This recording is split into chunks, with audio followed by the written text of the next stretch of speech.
All right, so for daily five, we are going to be practicing one of our cafe strategies. We're going to practice make and adjust predictions, use text to confirm.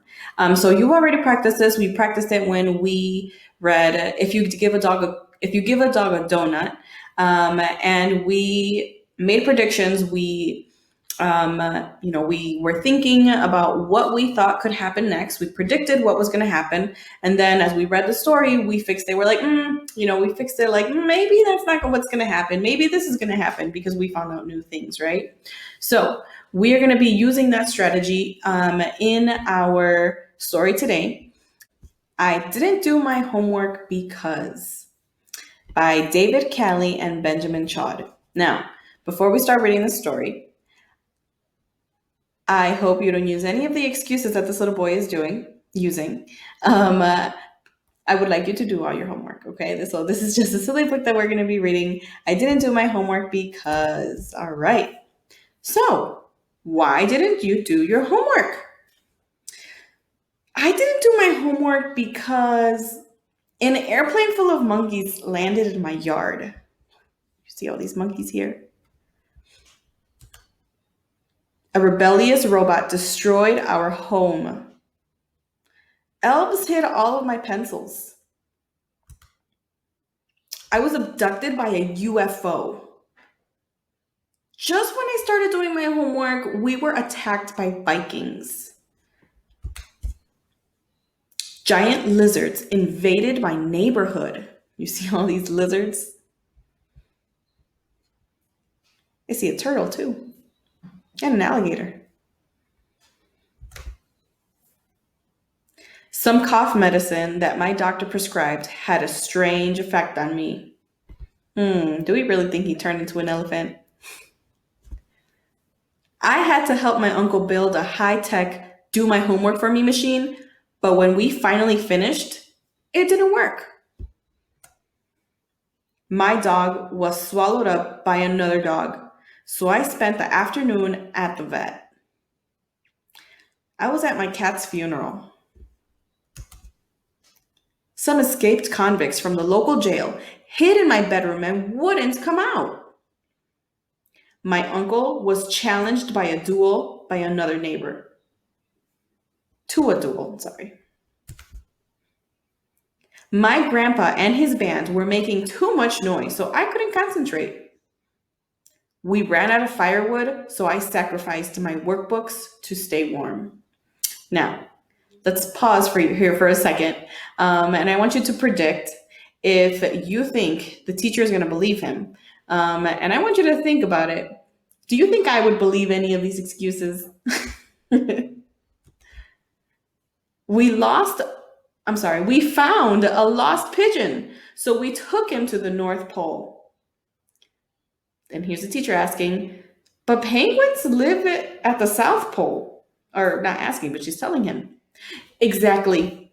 When we realized our mistake, we had to come back and take him to the other pole. My brother and I were kidnapped by a circus.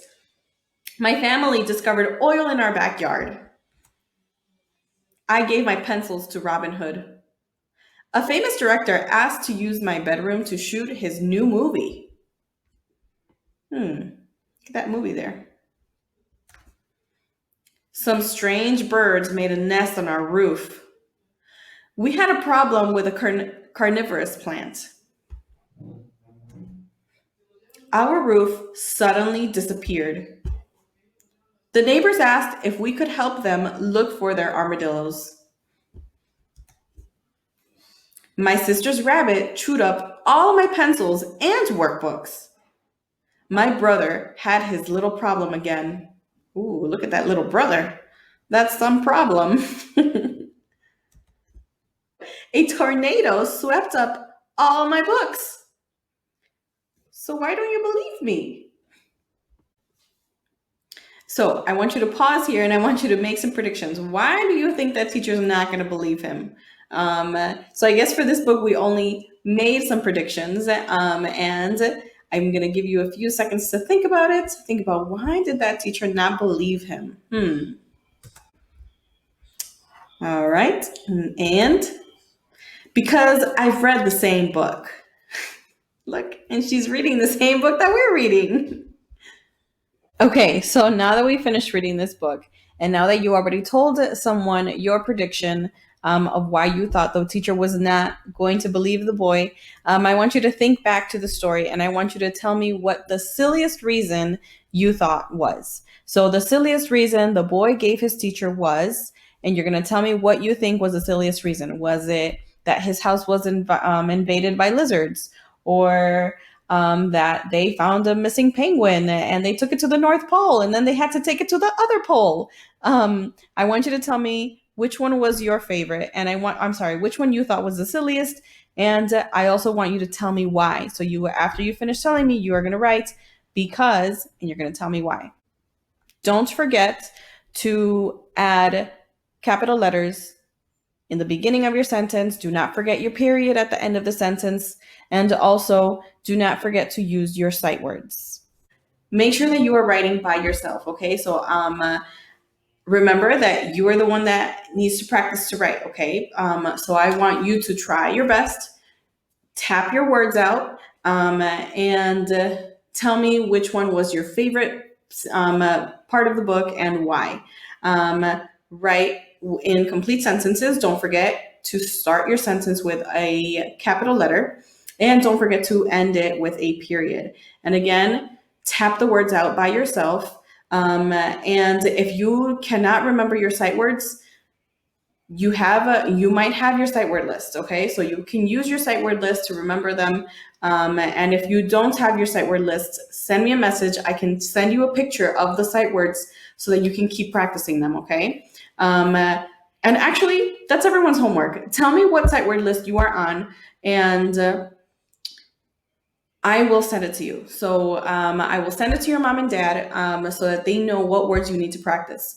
And I need you to use your sight words so that you can learn, so you can practice writing them. And when you are writing your sentence for this book, I would like you to practice writing by yourself. So tap it out. Even if you don't know how to spell the word, tap it out. That's okay. I want to see your spelling, okay? Because remember that I want to see what's in your brain, okay? Thank you to the big sisters or big brothers who are helping and the moms and dads that are helping. But I do want to see how you are spelling right now.